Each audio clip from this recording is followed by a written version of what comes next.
no, F you. I don't care. I'm throwing you out with the bathwater.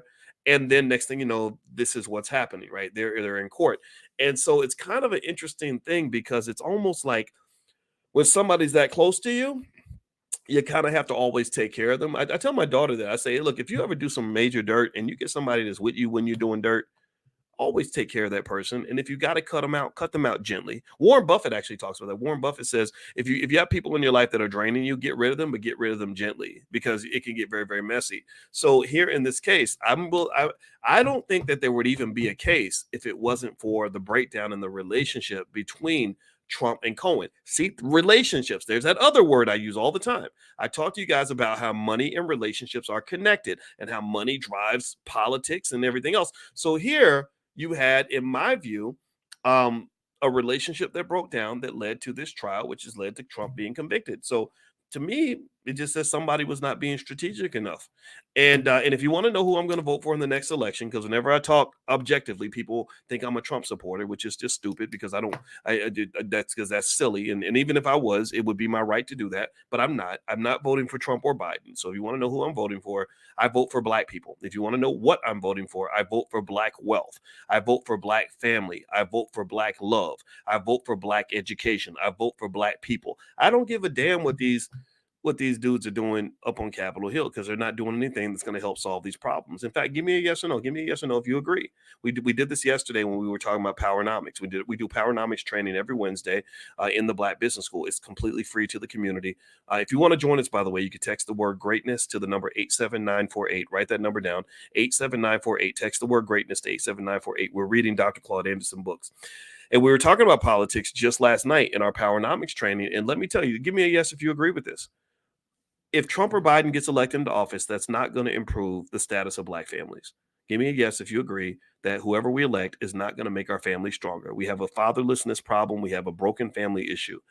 I don't think either one of those guys is going to be able to fix it or even try. Give me a yes if you agree that the wealth problem is not going to be fixed, no matter who gets elected. Give me a yes if you agree with that. Do you agree that if Trump or Biden gets elected, that they're not going to do anything to fix the fact that Black wealth is expected to go to zero by 2053? Give me a yes if you agree also that if Trump or Biden gets elected, that Black children are not going to be any better educated than they are right now. That we're still going to have millions of kids coming out of school who can't read, can't write, can't do math, can't balance a checkbook, can't, don't know how to use a credit card, don't know how to even get a damn job. These are problems you have to solve. So my energy is not going to be spent on this platform telling you who to vote for. I don't, because I don't give a damn who you vote for, because I don't think it matters. Honestly, I don't. And people get mad at me when I say that, but my response to them is I challenge them. I say, okay, show me evidence. Show me where all this damn voting that you're doing is really fixing your community. So at the end of the day, you can talk all day about Dr. Boyce. He must be a closet Republican or whatever. You know what? I have values that maybe align. Sometimes I align with the Democrats. The Democrats tend to take care of poor people. The Democrats tend to do things like help with the homeless and stuff like that. And so I align with that. I think that's fine. But then also some Republican values make sense to me. Like I'm not pro-choice. I think that there's a conspiracy to abort Black babies. I think they don't want Black babies to be born. So I agree with my conservative friends when they have an issue with that particular thing, because I do too.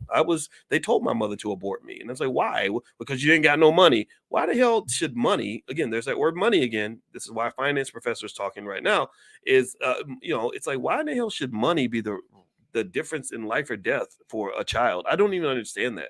There are plenty of poor people who have very healthy, happy children who have a chance to have a wonderful life. So this idea that you're going to go to the hood and go to the projects and tell young ladies that because they don't have enough money that they shouldn't give birth to their children, I think that's an abomination. It's an abomination, but I'm not saying it from a religious sense. I'm saying it from a spiritual sense. It doesn't feel spiritually right, and I hate it. So there you go. So there's Dr. Boyce's views in a nutshell. You don't have to agree. We can all disagree and still be family, but that's where I stand. Okay. So anyway, do me a favor, hit the thumbs up button, thumbs up, share, subscribe. If you want to get started on your wealth building journey, we have a great program in the Black Business School at blackmoney101.com. It's lifetime access. You can share it with your whole family. It'll make you an economic genius. You'll be an economic leader in your family, I guarantee you. I taught at Syracuse University. I taught finance there for a long time, so I know what I'm doing. All right, so let's keep going here.